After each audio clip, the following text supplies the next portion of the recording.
Hello, friends, and welcome to a kind of impromptu edition of Syracuse basketball postgame presented by Crouse Health, the exclusive healthcare partner for Syracuse athletics. Brent Axe with you here. Hope you guys are having a terrific weekend. After the football team, let's say, stubbed their toe a bit against Pittsburgh on Thursday night. I mean, they got blown out in that game. Let's be real, right? I thought a basketball palate cleanser would be nice. And there's a lot of interest. There's a lot of curiosity about always Syracuse basketball when it tips it up. But certainly this team with 7 new faces, people are just really hungry and curious to hear what this team's all about. And I know everything we have to know about Syracuse basketball after one exhibition game. No, of course not. But I thought it would be good just to pop on here and do some first impressions, some things we saw at the JMA Wireless Dome this afternoon. I mean, Syracuse rolled in the game itself, 101-73, but in exhibition games, you're looking for certain things. And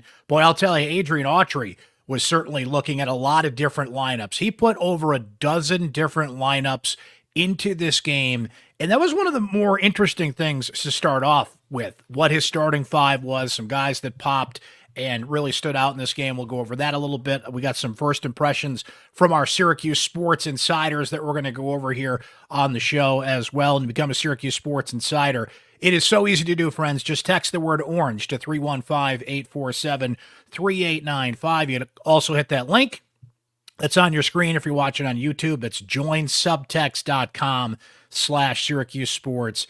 And being a Syracuse Sports Insider means you text me directly, I can text you directly. We do send out texts that the whole group gets, the latest information, opinions, analysis, observations, all the things that are happening out there in the Syracuse sports universe. You guys are tapped in. You get it first. You get exclusive opinions from me. You get breaking news that we have. You get it first from us, and the back and forth that we've been having with our Syracuse Sports Insiders has been terrific. We've been doing this for about a year now. You hear me talk about it here on the podcast. Only Syracuse Sports Insiders get highlighted on this podcast in terms of their reaction to games, post-game shows, and our regular podcast, Syracuse Sports, that we do. So we would love for you to join the growing community of Syracuse Sports Insiders, and we're going to hear from them coming up here shortly. But a few thoughts from me first here. For the starting lineup was interesting, knowing full well you take everything with a grain of salt. Adrian Autry saying after the game squarely that he is going to change lineups. There will be a different starting five on Wednesday. That's Syracuse's next exhibition game against Slippery Rock. That's fun to say.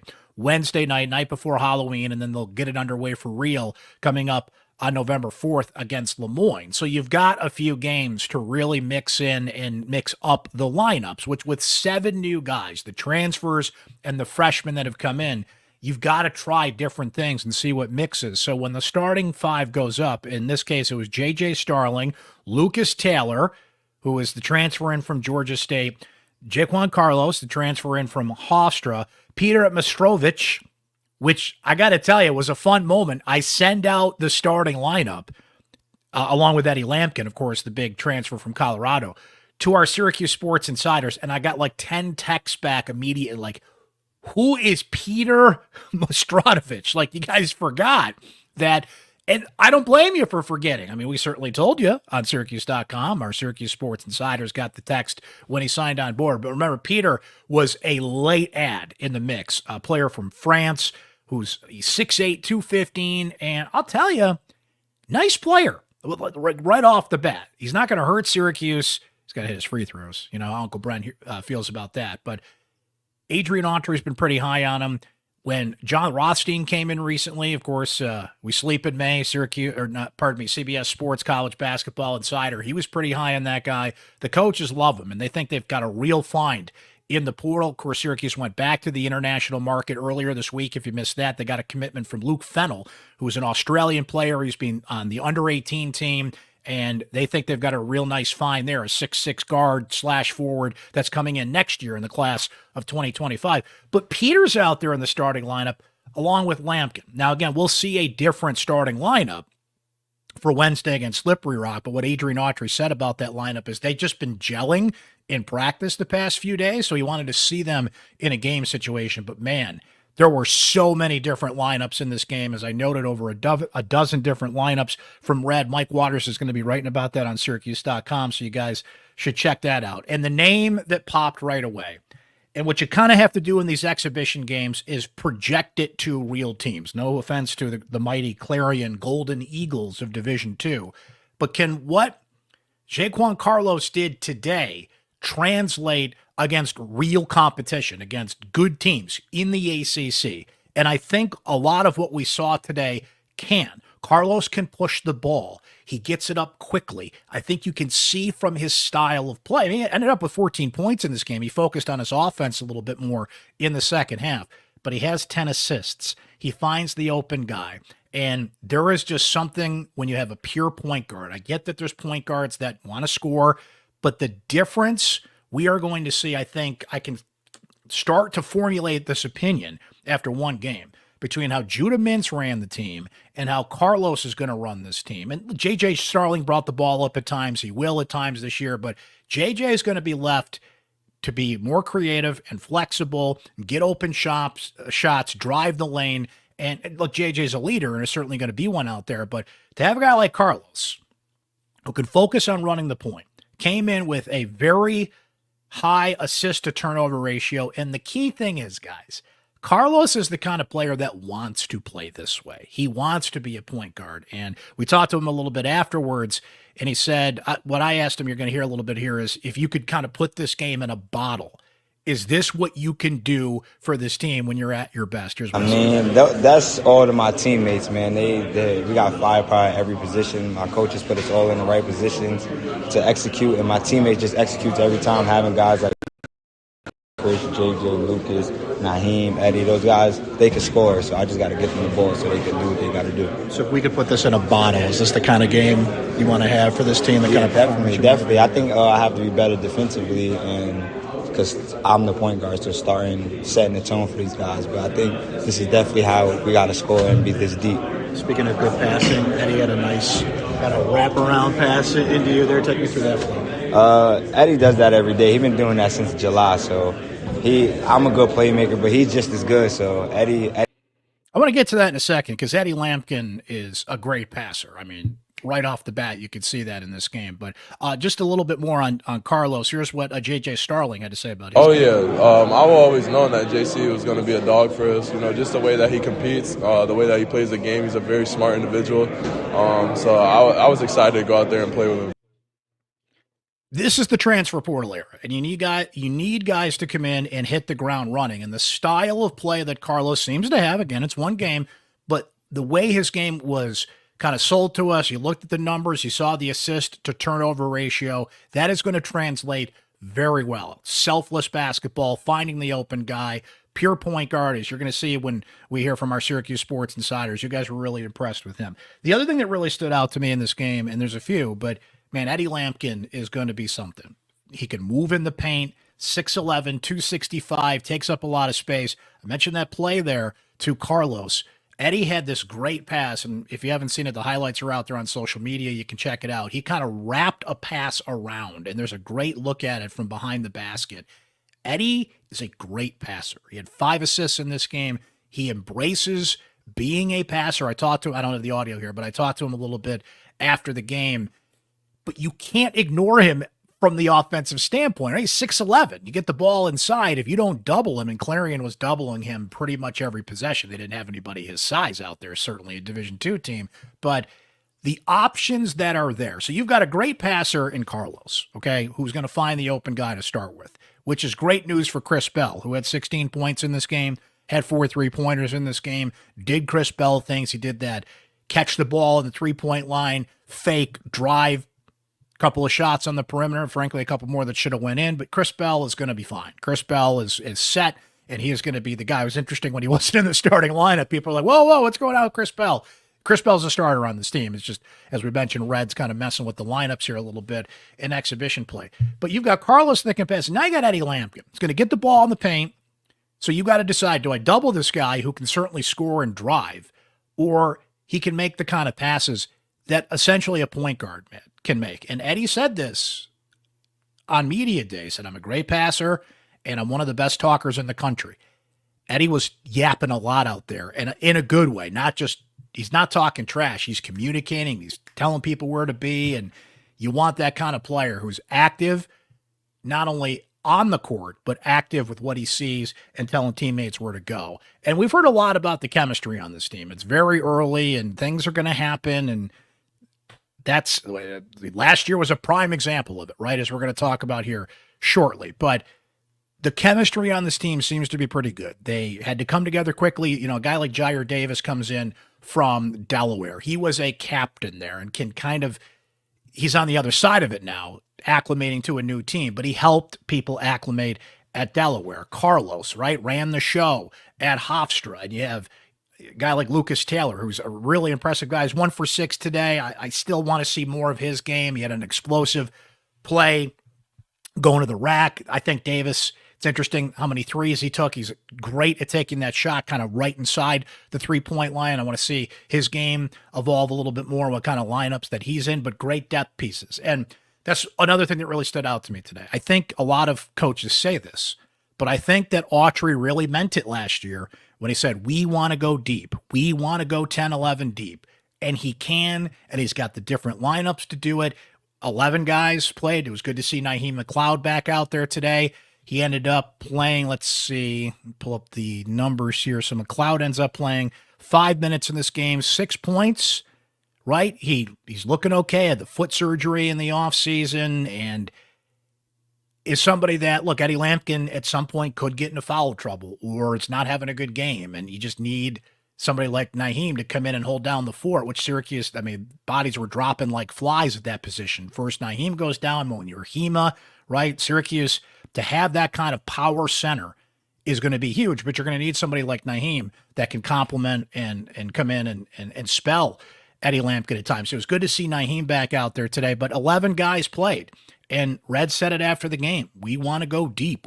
He said, I've got a lot of decisions to make about this team and the depth. And Mike Waters asked a good question. He's like, when you have that many lineups, where's the challenge in kind of settling on a few? And Red's answer, I'm paraphrasing here, but it was basically like, yeah, that's the challenge. Those are the decisions I'm going to have to make. But last year, all the injuries, Naheem, Monier, Benny Williams leaves the team. By the time you got to the end of the year, you had no choice but to only play 8 guys. The depth disappeared in a variance of reasons for the Orange. So knock on wood, if they can stay healthy and all the things I'm supposed to say in situations like this team looks deep and they're versatile and they can try out different lineups. You had a small ball lineup out there. Let me see if I can find it in my notes here.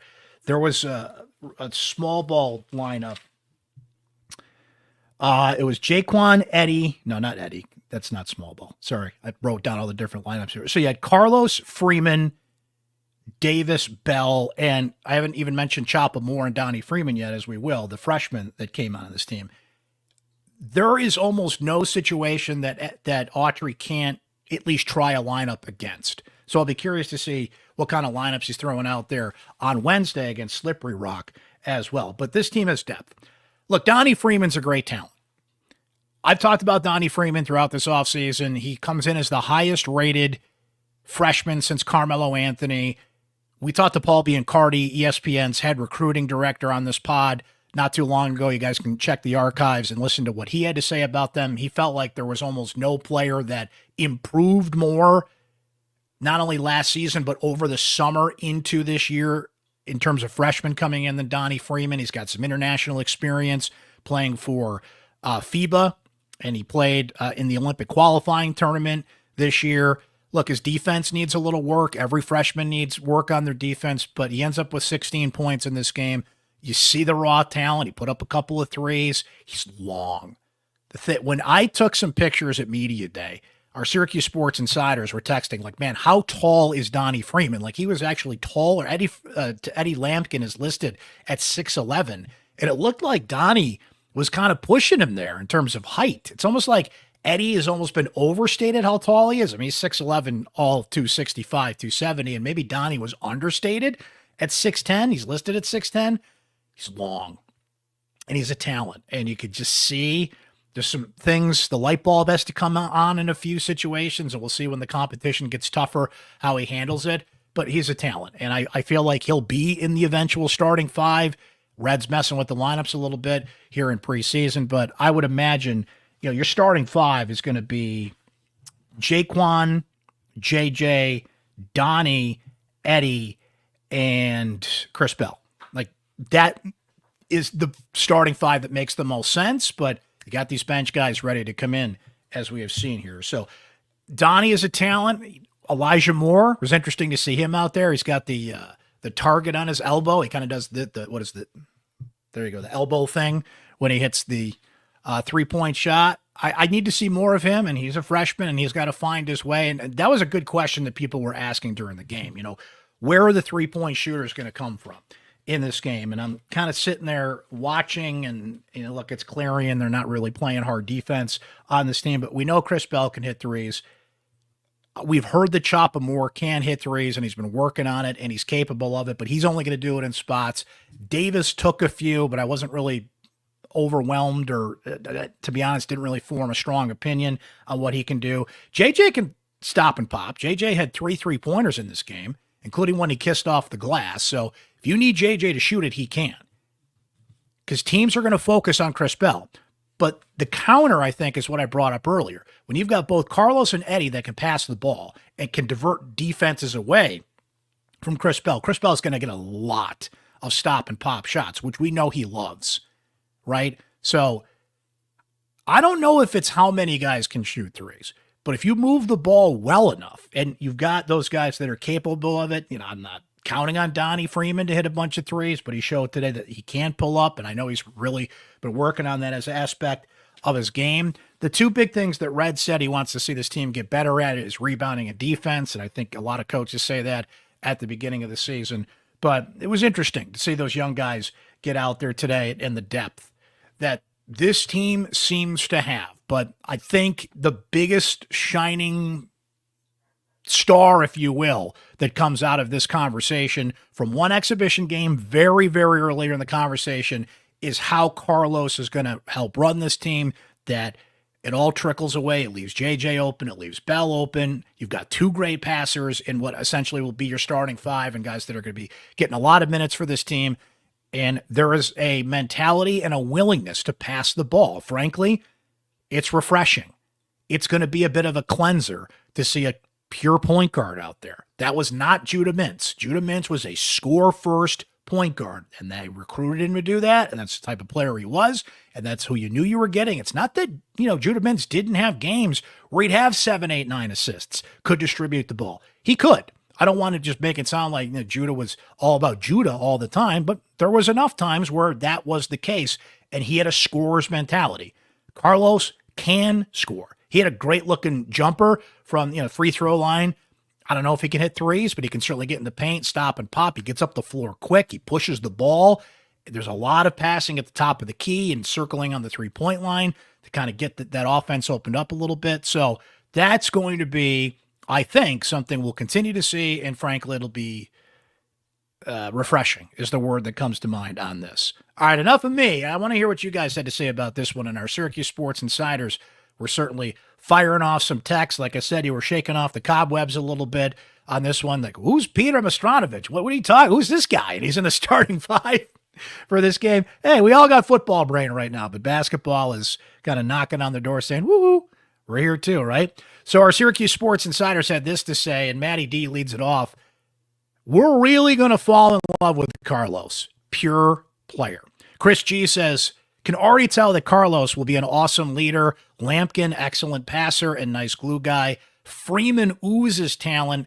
And the new guy they got from Europe, that's Peter, will give the Orange added experience. From Ben S., who says, I know it's one half in an exhibition game against a Division II school, but I can't say enough about Carlos. Speed, court vision, passing, and a jump shot. Starling, looks like he's already in midseason form. Now, I prefer to hear from this guy, literally, with his voicemails, but Rock and Ron shot us a text, and he said, Syracuse looks loaded this year. The first half had a lot of good play. Lampkin is a stud in the middle. Freeman will be a one and done, and I love how Autry is rotating the players in and out. From Robbie T. Says, depth is a beautiful thing. Looking forward to seeing how Red works with this group to make the most of the opportunities, and the manpower is going to bring us this season. Brian C. says Donnie will have to adjust to the college game. I don't know if he's going to dominate like a Carmelo Anthony did as a freshman in his one and only year. But on the other hand, having him for 2 years, ? Possible. Jamel, who says, since leaving the Big East, we haven't had a team that is physical and rugged. This team's front line will not be pushed around and muscled. Red has moved away from the tall, slender zone player. And finally, from Michael L., who says, they look solid at every position. They have depth and can play different lineups that will make it hard for teams to prepare to play Syracuse. Freeman was as good as anticipated. And I think Michael L., with a good closing thought there, can Autry establish that Syracuse is going to be a pain in the butt to prepare for different lineups, different situations? He can mix things in. It's hard to build chemistry that way. It feels like things do whittle down to a strong 7 or 8. But if they can really stick to this and try to push 10, 11 guys out there and feel like you could be called at any time to be put out there, no matter what the situations are, right? It's going to be interesting to see if he can stick to that philosophy, or, you roll with the punches. And if 7 or 8 guys stand out and you have to stick with those guys, then that's what you do. So those are our thoughts here on October 26th. We are just scratching the surface here, but it's good to get basketball back in the mix and start to formulate what we think this team could be with so many new faces out there. But all told, things went pretty much according to plan at the JMA Wireless Dome this afternoon. And as Autry said himself in postgame, he is still in, he's mixing it up mode, right? I'm not a big video game guy, but when you get a new version of like a Madden or a 2K or something, and you're kind of building your team and building your players, that's what Autry's doing right now. And it'll be really interesting to see what kind of lineups are put out there Wednesday night. And then you still got a couple games early on where you can, mess with that lineup a little bit. No offense to Lemoyne, who actually had a pretty decent start in Division I last year. Not really a team that's going to come in and threaten Syracuse. I know the exhibition win 2009. I should not doubt mighty Lemoyne, but at least you've got a few games where they can do this. And then there's some tough games on that schedule that are going to creep up on you here. So you want this team to be as in sync as possible before we get there. But what do you say we end it there for this post-game show, Syracuse basketball edition, presented by Crouse Health, the exclusive healthcare partner for SU Athletics.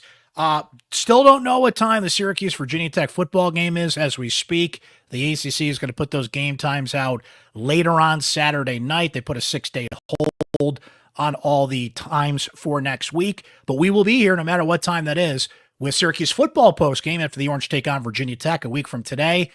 It'll be November by then, creeping up on Election Day by then. Syracuse Virginia Tech next Saturday at the Dome. To put our football hats back on, we'll be doing a post-game show live as always after that one. Got a couple episodes of Syracuse Sports coming your way this week, so please subscribe on Syracuse Sports if you haven't already. Spotify, Apple, YouTube, wherever you get your podcasts, make sure you subscribe and follow so when a new episode of Syracuse Sports comes your way, you guys will get it, you'll know about it, and you can listen and watch on demand when you want. We would love for you to join our growing community of Syracuse Sports Insiders. Join subtext.com/Syracuse Sports. It's easy to sign up. You can try it free for 2 weeks, by the way, and then it's just $3.99 a month after that. Hope you guys enjoy the rest of your weekend, okay? Those are some early thoughts on Syracuse basketball with so much more to go, and we'll be on it for you here, both on Syracuse Sports and syracuse.com, of course. But you guys enjoy the rest of your weekend. Go Bills, and we'll talk to you next time here on Syracuse Basketball Postgame, presented by Crouse Health, the exclusive healthcare partner for SU Athletics.